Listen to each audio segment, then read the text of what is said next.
timeout is sponsored by Augie's Locker Room. Augie's features the largest collection of Notre Dame football memorabilia and gifts, including rare and hard-to-find items. Hey, this is Augie, Augie's Locker Room. Website, augieslockerroom.com. Visit us here or the website.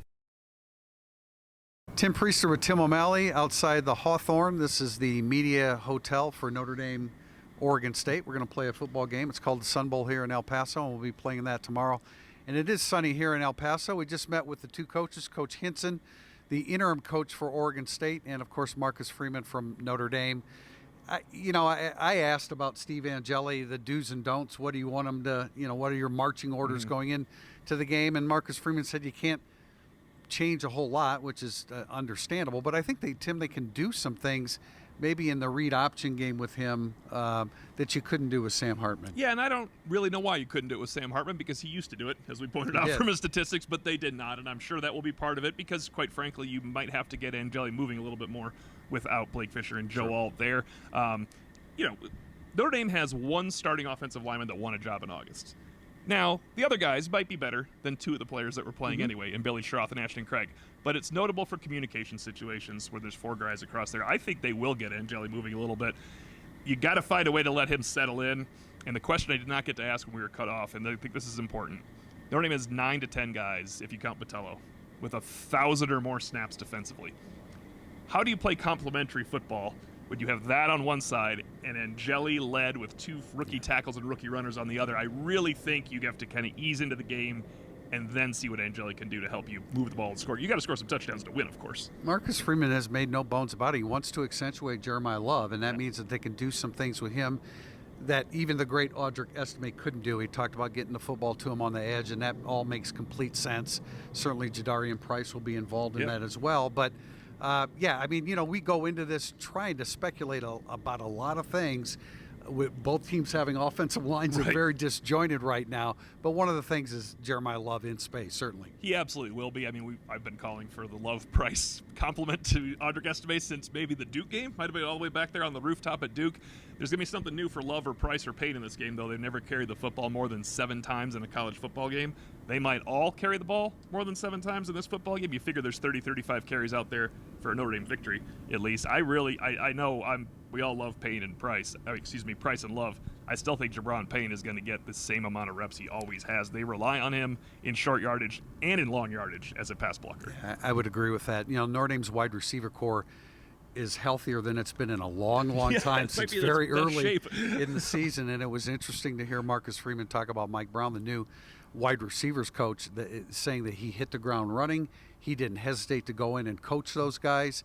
I've contended since the very beginning when Mike Brown replaced Chancey Stuckey that it was an upgrade. Chancey Stuckey's just not a real experienced receivers coach. Mike Brown hit the ground running, and it sounds like those receivers are ready to go. Yeah, and they should have 5 they can really rely on if you include Colsey's health. I assume Colsey's healthy enough. Now, Deion Colsey, when he was healthy, was playing 8 and 10 snaps a game. It's important to remember that.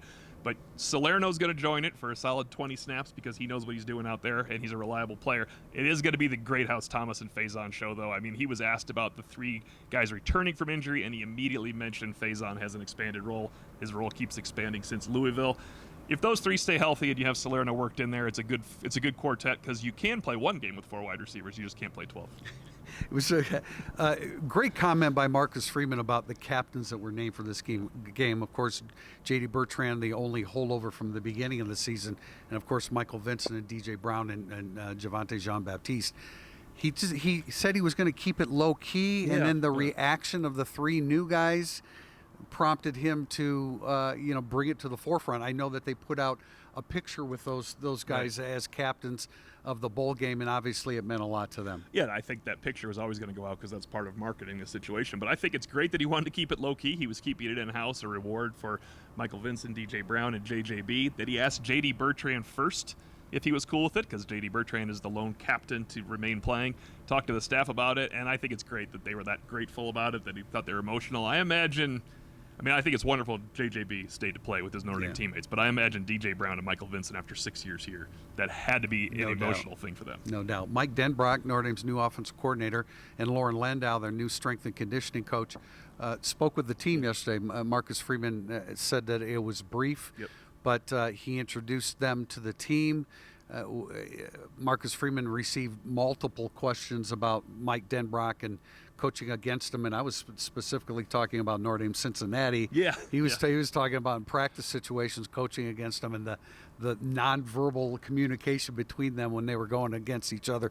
But clearly, he is thrilled to have Mike Denbrock as his new offensive coordinator. I enjoyed that exchange with the two of you because I can picture Marcus Freeman. I know his nonverbal cues and daggers are actually worse than Brian Kelly's. And I think the most competitive practice coach of all time is when Marcus Freeman was a coordinator. We know a lot of things that went on behind the scenes, how competitive he was that way. So he and Denbrock probably went at it at Cincinnati.